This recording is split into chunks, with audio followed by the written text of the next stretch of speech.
이 고구려 백제는 이 세워진 나라 시기가 바로 이때죠.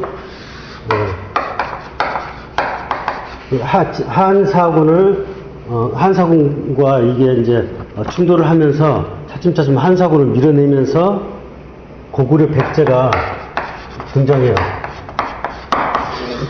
근데 그 한사군을 통해서 이 중국에서 형성된 이 유학을 이 고구려 백제의 주류 통치자들 그리고 학자들이 받아들인 거예요. 그 받아들여가지고 그 후로 이 중국에서 이렇게 불교도 바꿔지고 불교도 들어오고 또 거쳐서 한때는 또 이쪽 시대에 이 제자백과에서 이 육조시대 도교나 이런 것들이 흥성을 했지만 기본적으로 국가 통치를 하는데 이 유학은 굉장히 우리 한반도에 큰 영향을 미치게 됐어요. 그래서 그 뒤에 고구려 백제 뒤에 고구려 백제 신라 고려 이때는 불교가 득세하긴 했지만 그 뒤에 조선시대에서는 이 주자학 원나라 때 생긴 이 원나라 때 국가의 학문으로 인정을 받은 이 주자학을 이 고려 말에 안향이라고 하는 사람이 들어와 가지고 조선시대는 이 주자학을 가지고 국가 관리를 뽑는 학문으로 삼았어요.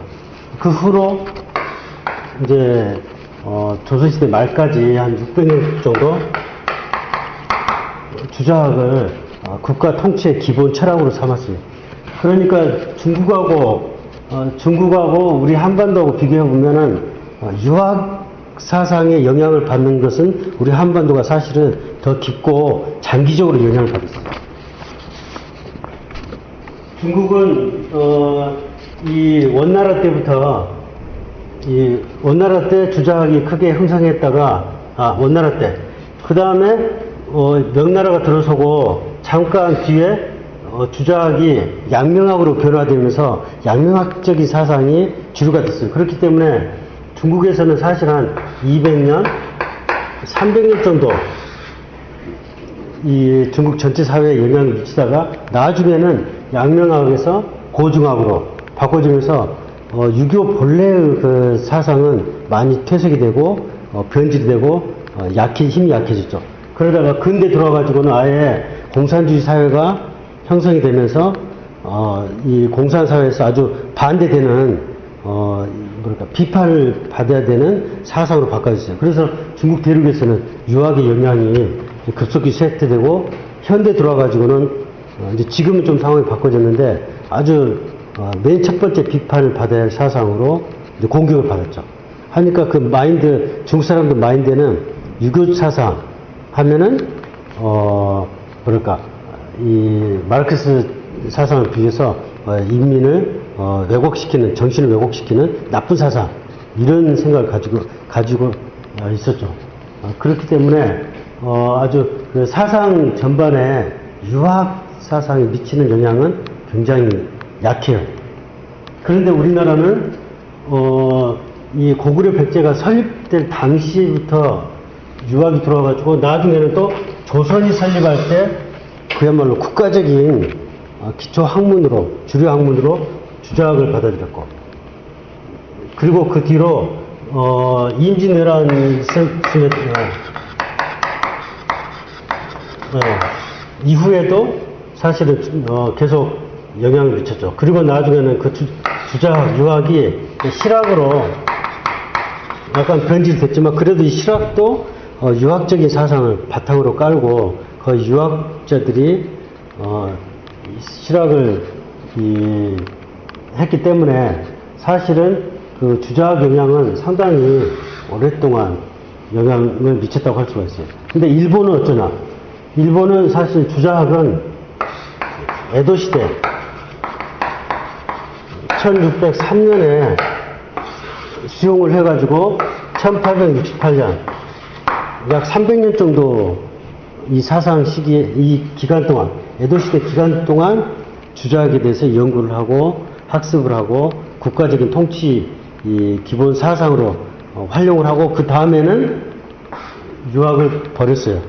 유학을 비판을 하고 극단적으로는 유학 사상 자체가 국가 발전에 도움이 안 된다. 그래서 후쿠자와 유키치 같은 학자는 이 유학 사상에 젖어 있는 중국이나 한반도 사람들하고 한반도 국가하고는 아예 상대하지 말고 유럽으로 가자 하는 그 타라 입구 주장을 하게 됐죠. 그러니까 일본에서는 사실은 이 기간 동안만 유학이 크게 형성했고 그 전에는 불교 시대였죠. 에도 시대 전체 기간을 계산하더라도 유학이 일본 사회에 영향을 미친 시기는 한 300년밖에 안 돼요. 그러면은 일본과 한국과 중국을 비교해보면 실제로 유학 사상이 아주 깊게 젖어 있는 나라는 우리 한국뿐이에요. 그것을 어디서 알 수가 있나? 지금 나눠드린 백범일지에서 그걸 알 수가 있어요. 백범 김구는 조선시대 말에 정치가라고 할 수가 있죠. 특히 이 사람은, 이 양반은 동학계 심취를 했던 사람이에요. 나중에는 이제 아주 정치 전면에 나서서 독립운동을 하고 했던 분인데, 그러니까 이 유학자는 아니에요. 그리고 유학 사상을 본격적으로 연구한 사람도 아니고 지식인으로서, 조선시대 말 지식인으로서 자기가 듣고 보고 공부했던 것을 염두에 두면서 이런 글을 남겼어요. 그래서 이걸 근데 이 글을 자세히 읽어보면 곳곳에 유학적인 개념, 유학적인 사상이 담겨 있어요. 근데 여러분 생각에는 이런 문장은 중국 지식인이나 아니면은 일본 지식인 아니면 다른 나라 지식인도 이런 글을 쓸 것이다 이렇게 생각했지만 그건 아니에요. 굉장히 우리가 보기에는 아주 보편적인 글같이 생각되지만 사실은 외국에서 중국 사람의 입장에서 아니면 일본 사람의 입장에서 이 글을 읽으면 굉장히 유교 사상이 아주 굉장히 많이 들어간 상당히 이질적인 문장으로 읽힐 수가 있어요. 어떤 게 그러면 유학적인 것일까 한번 봐보세요. 맨 위에서부터. 우선 뭐가 나올까요? 첫 번째, 두 번째, 세 번째, 네 번째 단락에 나오죠. 인의. 유학사상인 인의. 인류가 현재 불행한 근본 이유는 인의가 부족하다. 인이라고 하는 것은 어질린자죠. 공저 사상의 가장 핵심적인 사상은 이 인이에요. 인. 이것은 이 인 사상은 논어에 대표적으로 나올 수가 있죠. 인을 잘 알려면 논어를 읽어보면 인 사상에 대해서 잘 알 수가 있어요. 유교 사상의 핵심이라고 할 수 있는데 이 인은 기독교는 뭐가 핵심이죠? 기독교 정신. 기독교는 사랑이죠, 사랑.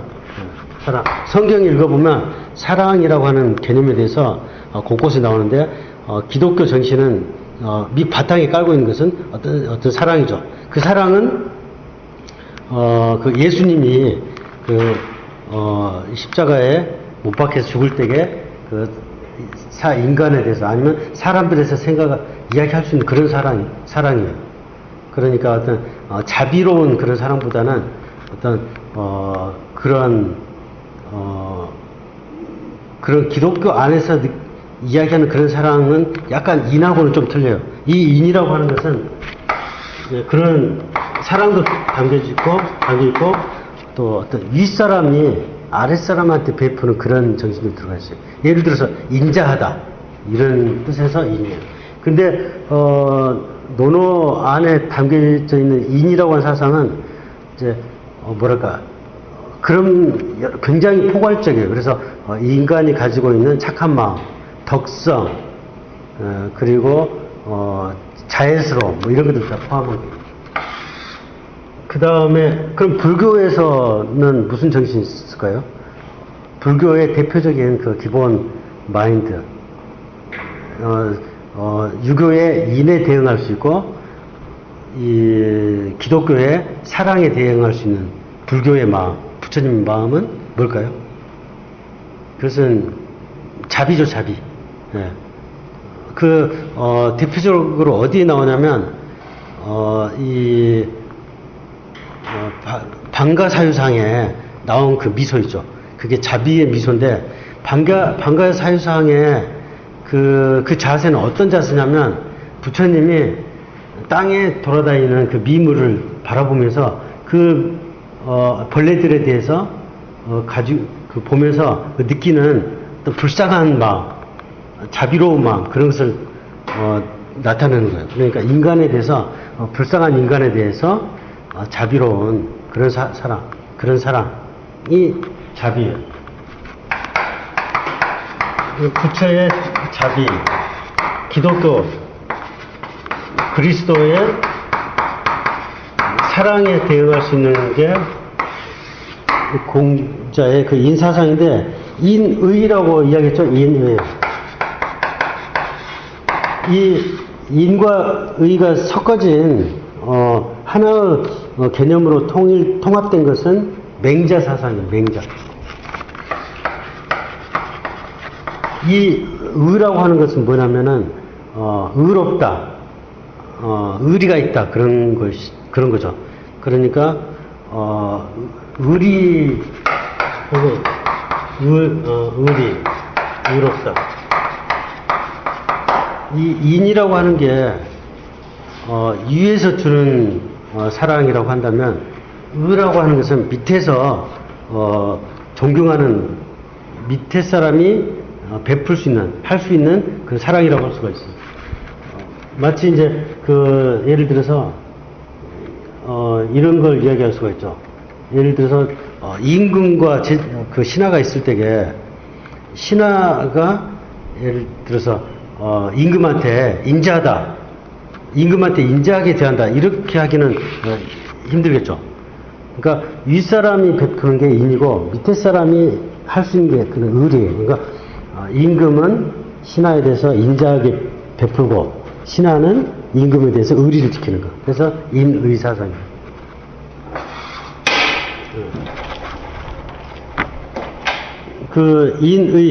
인의가 부족하다. 그리고 여기 나왔죠. 백범일지 나오면 자비가 부족하다. 이것은 불교 사상에서 자비죠.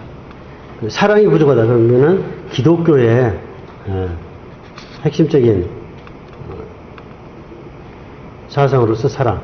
그래서 여기서는 백범은 이 인의도 이야기하고, 불교의 자비도 이야기하고, 기독교의 사랑도 이야기를 했어요. 그 밑에 쭉 내려보면, 그 다음에 홍익인간. 홍익인간은 어디서 나온 말이죠? 당군 신화에 나오는 거죠. 널리 인간 세상을, 여기 인간은 사람을 이야기한 것은 아니고, 당군 신화가 써진 것은 고려시대 말이죠. 고려시대 말엽에 인간이라고 하는 단어는 인간 세상을 말하는 거예요.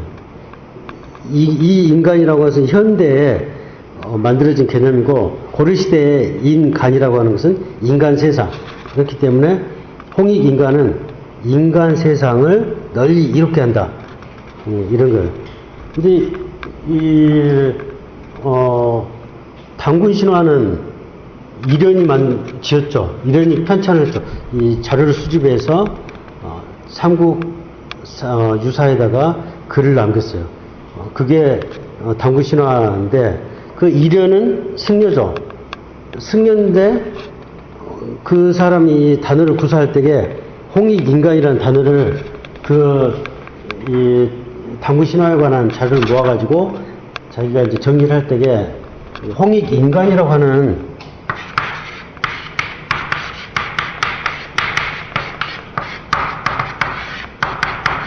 이런 단어를 쓰는데, 이것은 불교 사상하고는 조금 뭔가 핀트가 어그러지는 개념이에요. 왜 그럴까요? 이 홍익인간, 이 사람 세상을 널리 이롭게 한다. 불교 사상하고는 뭐가 안 맞을까요? 불교는 예를 들어 스님들은 사람 인간 세상을 위해서 뭘 하는 건 아니죠. 자기가 수양을 해가지고 득도를 해서 윤회의 사상, 윤회의 어떤 그 수레바퀴에서 벗어나는 게 불교의 가장 큰 목적이에요. 그렇기 때문에 인간 세상을 널리 이롭게 한다. 이것은 불교 사상하고 좀 안 어울리는 거예요. 그렇다고 도교 사상하고도 어울리는 거 아니죠. 이것은 상당히 유교적인 뭐랄까 이 사상을 깔고 있는 개념이에요. 바로 사람 세상을 널리 이롭게 하는 그것은 불교도 아니고 도교도 아니고 사실은 유교 사상이에요. 유교 사상 안에는 바로 인간에 대한 인간 사상에 대한 인간 사회에 대한 적극적인 이 개입과 활동을 전제로 하는 게 유교 사상이에요. 그 점에서 이 홍익인간이란 말도 당군 신화에서 따왔지만 사실은 이것도 유교적인 개념이 들어가 있는 것이라고 할 수가 있어요. 그 다음에 보면은 그 다음 밑에 있죠. 성인을 만든다. 이 성인도 사실은 유교적인 개념이에요. 이 유교에서 성인이란 말은 뭐냐면 군자의 개념이 바꿔진 건데 이 유교에서는 그러니까 유교 그 주자학 그러니까 이 주자가 만든 군자에서는 이 군자를 성인이라고 불러요. 공자 안에 논어 안에 들어있는 성인 개념은 뭐냐면 군자예요, 군자.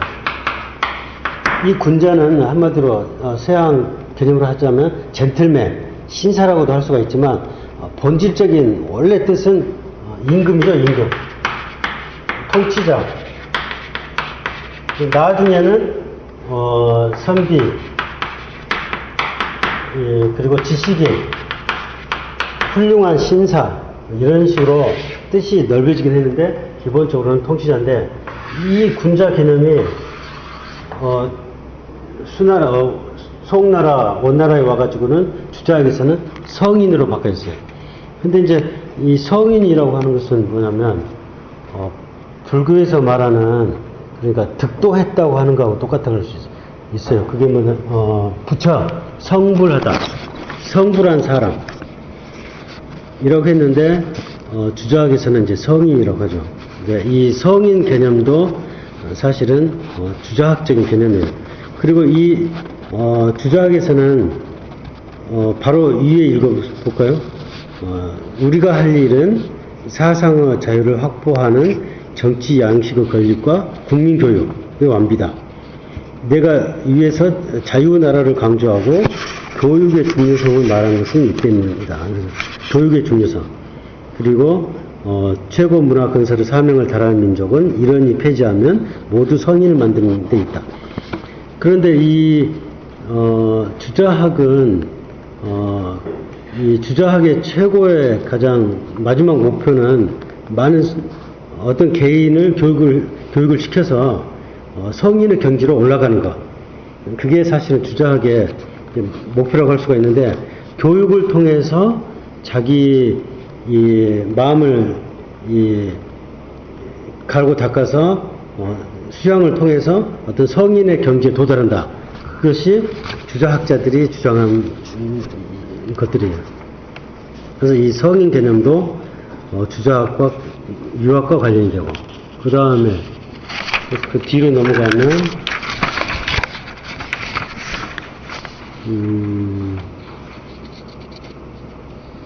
또 교육 이야기가 있죠. 교육. 그렇다고 하면 불교에서는 왜 교육이라는 게 불교의 핵심 사상 안에 들어간다고 보지 않을까요? 교육. 교육과 불교는 어떤 관련이 있을까요? 불교도 이제 여러 가지 종포가 있는데 기본적으로 성불하는 게 목표죠. 부처님이 되는 것 스스로. 그렇기 때문에 이 불교는 교육을 시켜서 성불한다 이것보다는 자기 도를 득도를 하는, 그러니까 수양을 해서 어느 단계에 올라가서 정신적으로 성인이 굉장히 올라간 그것을 염두에 두지, 어떤 교육을 시켜서 이런 잡다한 교육을 시켜가지고 그 교육을 통해서 깨달음을 얻는다. 이것은 불교하고는 조금 멀어요. 불교는 오히려 정신 마음의 수양을 통해서 성불을 한다. 이런 개념이지, 어떤 잡다한 지식을 모아가지고 어떤 그 경지에 도달한다. 이런 개념은 없어요. 이것은 유교라고 할 수가 있어요. 교육을 강조하는 것은 유교죠. 그 다음에 또 그 밑에 보면은 인후지덕, 중간쯤에 2페이지 두 번째 페이지에 인후지덕, 어질림과 어짐이 아주 그 후하게 아주 큰 어짐, 인자의 덕, 어짐의 덕, 뭐 이야기하는 거. 그리고 또 밑에도 인을 좋아하는 민족, 그리고 이제 교육, 이런 걸 이야기했죠. 그리고 더 크게 말하자면 백범이 이 글을 쓸 때에는 사실 식민지 시대였어요. 그런데 이 식민지 시대에 자기가 우리나라의 이상적인 나라의 모습을 구상할 때에 이런 나라를 구상했어요. 이게 뭔 나라일까요? 강력한 힘 있는 국가가 아니고 문화적인 것을 주장을 했죠. 그러니까 이 국가를 강력하게 만드려면 여러 가지 방법이 있는데, 중국 사상의 입각에서 비춰서 말하자면은 즉 춘추 전국 시대 여러 가지 제자들도 나왔죠. 병가도 있었고, 그 다음에 법가. 예를 들어서 법가 같은 경우는 춘추 전국 시대에는 사실은 이 시대에는 사상의 주류가 유관은 아니었어요. 유학자들이 아니고 이 춘추 시대하고 전국 시대의 그 차이점은 뭘까요? 이 춘추 시대는 서주와 주나라가 두 개로 나눠지죠. 그러니까 시기가 서주 시대, 동주 시대로 나눠지는데, 이 서주 시대에는 주나라가 천하를 완벽하게 장악할 때가 서주 시대예요. 천자의 권위가 아주 확실해서 제후들이 천자 말을 잘 들을 시대가 서주 시대. 그런데 이게 시대가 흘러가면서 이제 제후들이 천자 말을 듣지 않고 천하가 이제 뿔뿔이 놀기 시작할 때, 천하의 권위가 땅에 떨어지기 시작할 때가 동주 시대인데, 동주 시대도 두 개로 나눌 수가 있어요. 춘추 시대와 전국 시대. 전국 시대는 한마디로 말하자면 하극상의 시대라고 할 수 있어요. 양육강식의 시대. 이 전국 시대는 아무나 힘 있는 사람이 침략하는 제국주의 시대인데, 맹자는 바로 이 시대에 태어난 사람이고, 춘추 시대 공자는 이 춘추 시대에 태어났어요. 그래서 공자는 이 시대에 살면서 항시 서주 시대의 상황을 이상적인 상황으로 봤어요. 천하가, 중국 전체가 천자 아래에서 평화롭게 통치되는 시대, 그래서 천자의 권위를 인정하는 시대를 이상적인 상황으로 봤는데, 이 공자 맹자는 춘추 전국 시대에 사상계의 주류가 아니고, 주류 사상가들은 어떤 사람들이냐, 바로 이런 사람들이에요. 병가는 이 병력에 의해서, 군대적인 통치, 군사력에 의해서 세상을 강력하게 만들자, 부국강병의 사상을 주창했던 사람들이고, 법가는 법에 의해서 통치를 해야 된다, 이런 사람들. 여기서 나온 국가가 진이죠, 진나라. 이런 사상을 잘 받아들여서 천하를 통일한 나라가 진나라예요. 그럼 이 진나라가 결국은 춘추 전국시대를 통일을 했죠. 통일을 했는데, 통일된 시대가 되다 보니까 한나라 통치자들이 생각을 하다 보니까, 이 전 세상이 이렇게 하나로 통일됐을 때에는 법가나 병가 가지고 통치하기는 힘들다. 이 평화로운 시대에 이제 제국들을 잘 다스리기 위해서는 육아가 필요하다 해서 한나라 때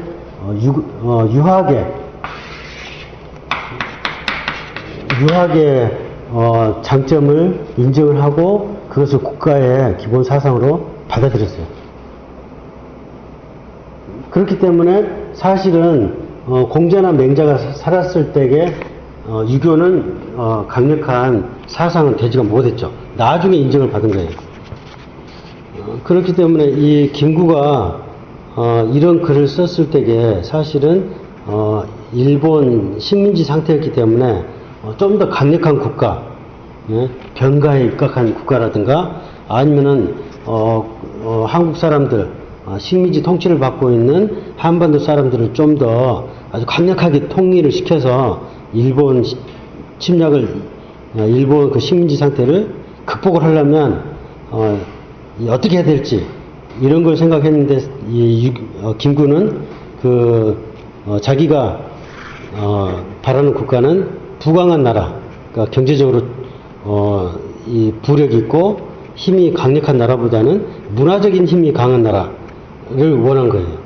근데 이 문화적인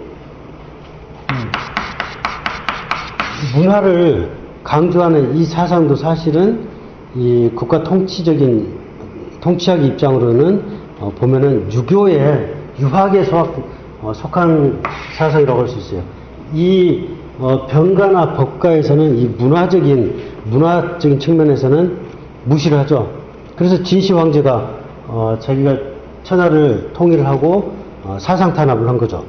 사상이라고 하는 것은 하나로 통합됐을 때에 국가에 이익이 된다 해서 특히 유교 사상가들을 아주 탄압을 했어요. 유학을 했으니까 사실 강력한 국가를 만들기 위해서는 이 유학적인 문화적인 힘보다는 사실은 강력한 군대 아니면은 어떤 재력, 경제력이 필요한데 이 백범 같은 경우는 그런 데다가 자기 호소한 게 아니고 문화적인 것을 강조를 했어요. 이것도 사실은 한반도 지식인들이 조선시대 말에 유교적인 사상에 상당히 젖어 있는 그런 거라고 볼 수가 있어요. 이것은 이제 여러분 생각하기에 김구 이런 문장은 당시에 일본 사람이나 중국 사람도 이런 생각을 가지고 있었지 않았을까 생각할지 모르지만 사실은 일본이나 중국이나 이런 사상은 굉장히 보기 힘든 다분히 유교적인 사상이라고 할 수가 있어요.